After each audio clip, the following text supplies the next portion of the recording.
22 दिसंबर है, बड़ी खबर है। बिहार पुलिस कर्मी के लिए बिहार के नए डीजीपी आरएस भट्टी ने क्या किया इन दिनों। 19 दिसंबर को पदभार ग्रहण करने के बाद 20 तारीख आ जाइए, 21 तारीख आ जाइए और आज 22 तारीख हो गई है और दिन हो गया है आज गुरुवार का। बड़ी खबर, अहम खबर है। आरएस भट्टी क्या क्या कर रहे हैं। हमारी कोशिश रहेगी कुछ रिटायर बड़े आला अधिकारी से और कुछ बड़े जो अधिकारी जो है रिटायर कर चुके हैं और जो हेडक्वार्टर में जो आईएएस बड़े अधिकारी हैं, जो बड़े आईपीएस अधिकारी हैं, हम कोशिश करते हैं कि कुछ खबरें बाहर आए।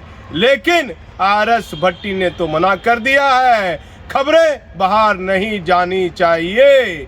ये सूचना मिल रही है, अधिकारियों में चर्चा है कि खबर बाहर नहीं जानी चाहिए। आप देखिए, नए डीजीपी आरएस भट्टी ने बिहार की रेंज में सभी तैनात डीआईजी और आईजी के साथ पुलिस हेडक्वार्टर में बैठक की है। इस बैठक में एडीजी विधि व्यवस्था स्वयं डीजीपी आरएस भट्टी सभी डीआईजी और आईजी से विधि व्यवस्था की स्थिति की जानकारी ले रहे थे। अब सीधे पुलिस मुख्यालय रेंज में तैनात डीआईजी और आईजी को दिशा निर्देश देंगे। उसी दिशा निर्देश पर जिला के एसपी और सीनियर एसपी से काम लेना है। डीआईजी और आईजी को इस स्तर पर कई महत्वपूर्ण बिंदु पर करीब 8 घंटे तक पुलिस हेडक्वार्टर में ये बैठक चली है। अब आ जाइए सबसे अहम खबर।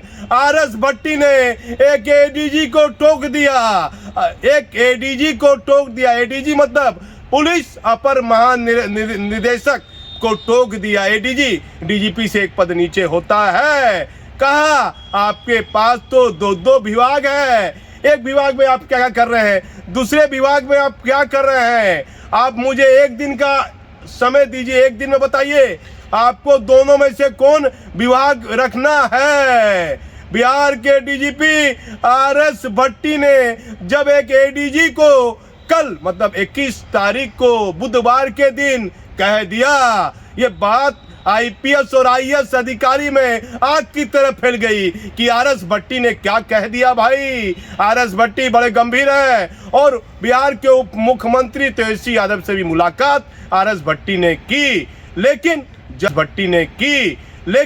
जल्दी मीडिया से बात करना नहीं चाहते हैं। हमारा सूत्र बताता है कि आरएस भट्टी के समय पुलिस हेडक्वार्टर से जानकारी मीडिया कर्मी को मिलने में दिक्कतें का सामना करना पड़ सकता है। अब जो जानकारी प्रेस वार्ता के दौरान दी जाएगी वही महत्वपूर्ण रहेगी, बाकी जानकारियां मिलना बड़ा कठिन है। भले इससे पहले गुप्तेश्वर पांडे भी थे, सिंघल साहब भी थे, सभी ने कहा था कि पुलिस हेडक्वार्टर की बात बाहर नहीं जानी चाहिए, लेकिन हमारा काम है सच दिखाना। आरएस भट्टी के समय पुलिस हेडक्वार्टर में तैनात एक सीनियर एडीजी इस बैठक में मौजूद नहीं थे। बताया जाता है कि एक एडीजी इस बैठक में मौजूद नहीं थे, कल भी इस बैठक में मौजूद नहीं थे और वो अपना काम कर रहे हैं।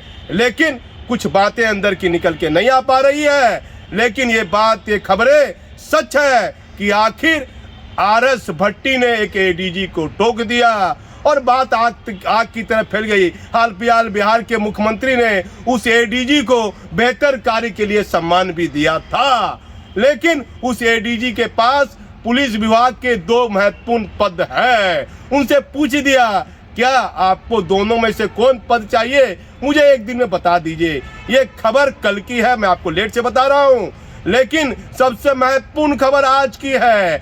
आज डीजीपी आरएस भट्टी ने करीब 8 घंटे तक ये बैठक की है और रेंज में तैनात सभी डीआईजी आईजी से जिले के बारे में वस्तु स्थिति पूछी है, अधिकारियों के बारे में। और मैं आपको बता देता हूं कई महत्वपूर्ण और ताजा जानकारी हम आपको देंगे। लेकिन मुख्यमंत्री जी, आपने तो 1990 बैच के आईपीएस अधिकारी आरएस भट्टी को बिहार का डीजीपी बना दिया है, लेकिन डीजी ट्रेनिंग है आलोक राज और उनसे सीनियर हैं और उनको आपने पद से दूसरी जगह पोस्टिंग नहीं की है। वह पद डीजी ट्रेनिंग का पद बिहार के डीजीपी के अधीन होता है। तो आप कम से कम वह सीनियर आईपीएस अधिकारी है, 89 बैच के आईपीएस अधिकारी हैं। आईएएस और आईपीएस अधिकारी की पद की गरिमा होती है। देखिए 22 दिसंबर हो गया है, मुख्यमंत्री जी नीतीश कुमार जी आलोक राज उनके मन में कहीं ना कहीं वह अपमानित अपने आप को महसूस करते होंगे। राज्य सरकार को पहले उनको उस पद से हटाकर किसी दूसरे पद देना था, क्योंकि वह पद जो है डीजी ट्रेनिंग का पद बिहार के डीजीपी के अधीन कार्य करता है। और आलोक राज सीनियर आईपीएस अधिकारी हैं, वह कहीं ना कहीं अपने आप को अपमानित महसूस कर रहे हैं। अब बताया जाता है 30 और 31 दिसंबर को तबादला होगा। जब 30 और 31 दिसंबर को तबादला होगा, मुख्यमंत्री जी और आप अपने आप को, यदि आप मान लीजिए आईपीएस अधिकारी आलोक राज की जगह रहते, तो आप कैसा महसूस करते कि मैं अपने जूनियर के अंडर में हूं। कम से कम आप समय निकलने से पहले 31 दिसंबर 30 दिसंबर आने से पहले आईपीएस अधिकारी 89 बैच के आलोक राज को उस जगह से हटाकर किसी दूसरे जगह पर उनकी पोस्टिंग कर दीजिए, क्योंकि एक सीनियर आईपीएस अधिकारी अपने जूनियर के अधीन काम करना, उसको किस तरह की गलानी महसूस होती होगी। आईएएस और आईपीएस महकमे में चर्चा है कि आलोक राज किसी न किसी रूप में, वह बिहार के डीजीपी तो खैर नहीं बन पाए, काफी चर्चा थी, काफी हल्ला हुआ, लेकिन हमारे चैनल ने 3 महीने पहले चला दिया था कि बिहार का जो भी डीजीपी होगा वह सरदार जी होगा, क्योंकि जो परिस्थितियां बन रही थी वह आरएस भट्टी के अनुकूल थी। कितनी भी पाबंदी लग जाए, लेकिन हम कोशिश करेंगे कि पुलिस हेडक्वार्टर की अंदर की बातें, जो सच्चाई बड़ी खबर है, सच खबर है, वह आपको दिखाने की कोशिश करेंगे। एक एडीजी को आरएस भट्टी ने ठोक दिया।